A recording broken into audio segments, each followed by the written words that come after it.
সবচেয়ে মজার সজনেপাতা ভর্তা যদি খেতে চাও তাহলে আজকের এই রেসিপিটি ফলো করবে। খেতে এত বেশি মজার হয়েছিল, ধোঁয়া ওঠা গরম ভাতের সাথে খেতে অমৃত লাগে। পরিবারের ছোট থেকে বড় সবাই আঙ্গুল চেটে পুটে খাবে। হ্যালো ভিউয়ার্স, আসসালামু আলাইকুম। আমি স্বর্ণার টুকিটাকি চ্যানেলে সবাইকে ওয়েলকাম করছি নতুন আরও একটি রেসিপি দেখার জন্য। আমি এখানে বেশ কিছু পরিমাণে সজনে পাতা নিয়েছি। এই সজনে পাতাগুলো ডাঁটা থেকে ছিঁড়িয়ে নিতে হবে। সজনে পাতাগুলো ডাঁটা থেকে ছিঁড়ে নেওয়ার অন্তত 30 মিনিট আগে এ অবস্থায় ভালো করে ধুয়ে নিতে হবে। তারপরে কিছুক্ষণ রেখে দিলেই দেখবে সজনে পাতাগুলো একদম শুকনো ঝরঝরে হয়ে গেছে।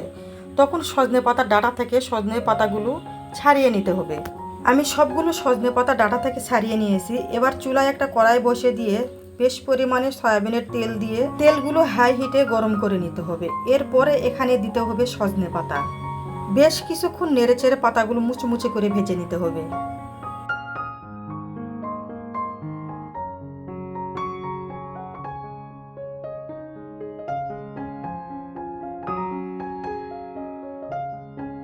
পাতাগুলো একদমই মুচমুচে করে ভেজে নেওয়া হয়ে গেছে। এবার এগুলো তুলে নিয়ে সাইডে রেখে দেবো ঠান্ডা হওয়ার জন্য। আর এইদিকে কিছু পেঁয়াজ রসুন ভেজে নিব। কড়াইয়ে সামান্য পরিমাণে সরিষার তেল দিয়ে এতে 5 থেকে 6 পিস দিয়ে দিলাম রসুনের কোয়া, আর 5 থেকে 6 পিস দিয়ে দিলাম কাঁচামরিচ। এগুলো ভেজে নিতে হবে। ভেজে নেওয়ার পরে এগুলো উঠিয়ে নিতে হবে। কাছে বা দূরে, দেশ বা দেশের বাইরে, যে যেখান থেকে আজকের এই ভিডিওটি দেখছো, প্লিজ একটা লাইক দিয়ে দিবে। আর রেসিপি ভালো লাগলে বেশি বেশি ফ্রেন্ডস অ্যান্ড ফ্যামিলিদের মাঝে শেয়ার করে দিয়ে তাদেরকেও দেখার সুযোগ করে দিবে। যদি রেসিপি ভালো লেগে যায় তাহলে এভাবে বাসায় তোমরাও ট্রাই করে দেখতে পারো। এবারে পেঁয়াজ কুচিগুলো দিয়ে ভালো করে নেড়েচেড়ে ভেজে নিতে হবে।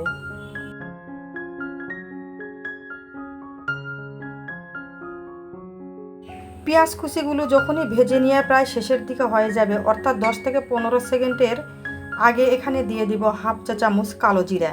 কালো জিরা দেওয়ার পরে বেশিক্ষণ ভেজে নেওয়ার প্রয়োজন নেই, 10 থেকে 15 সেকেন্ড ভেজে নিলেই হবে। এরপরে পেঁয়াজ কুচিগুলো উঠিয়ে নেব। সজনে পাতাগুলো কতটা মুসমুসে করে ভেজে নিয়েছি তোমরা দেখেই বুঝতে পারছো। এবারে এই সজনে পাতাগুলো পাটায় বেটে নিব। তোমরা চাইলেই কিন্তু সজনে পাতা বেশি করে ভেজে নিয়ে এয়ারটাইট বক্সে করে রেখে দিয়ে খেতে পারো 7 দিন পর্যন্ত। যখনই মন চাইবে তখনই এভাবে ভর্তা করে খেতে পারবে। সজনে পাতার অনেক গুণাগুণ রয়েছে, ভিটামিন, মিনারেল আর ক্যালসিয়ামে ভরপুর। বিশেষ করে ডায়াবেটিস রোগীদের জন্য অনেক উপকার। তারা কিন্তু চাইলে এভাবে ভর্তা বানিয়ে ফ্রিজে রেখে 7 দিন পর্যন্ত খেতে পারো। সজনে পাতাগুলো একদমই মিহি করে বেটে নিব। এরপরে এখানে দিয়ে দেব ভেজে রাখা রসুন আর কাঁচামরিচ। এগুলোও বেটে নিতে হবে।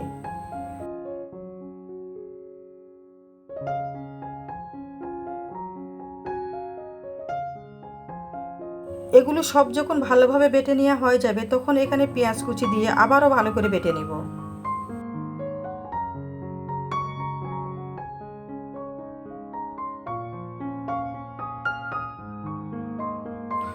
ভিডিওর এ পর্যায়ে এসেও যারা একটা লাইক দিতে ভুলে গেছো, প্লিজ একটা লাইক দিয়ে দিবে, কারণ তোমাদের একটা লাইক একটা শেয়ারের কাজ করে।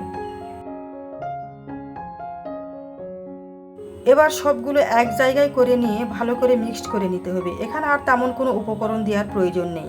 স্বাদমতো লবণ দিয়ে ভালো করে মেখে নিতে হবে।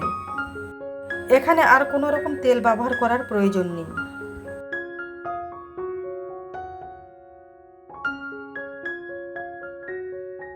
দেখেই কতটা লোভনীয় লাগছে, মাশাআল্লাহ। যারা কোনোদিনও এভাবে সজনে পাতা ভর্তা খাওনি তারা চাইলেই কিন্তু এই রেসিপি হুবহু ফলো করে সজনে পাতা ভর্তা তৈরি করে নিতে পারো। আশা করছি নিরাশ হবে না। এতটাই মজার আর টেস্টি হয়েছিল এই ভর্তা। এতক্ষণ যারা ধৈর্য ধরে ভিডিওটি দেখে এসেছো তাদেরকে অসংখ্য ধন্যবাদ জানিয়ে এখানেই বিদায় নিয়ে নিচ্ছি। আমি আবারও আসবো নতুন কোনো রেসিপি নিয়ে। Thanks for watching. আসসালামু আলাইকুম। আল্লাহ হাফেজ।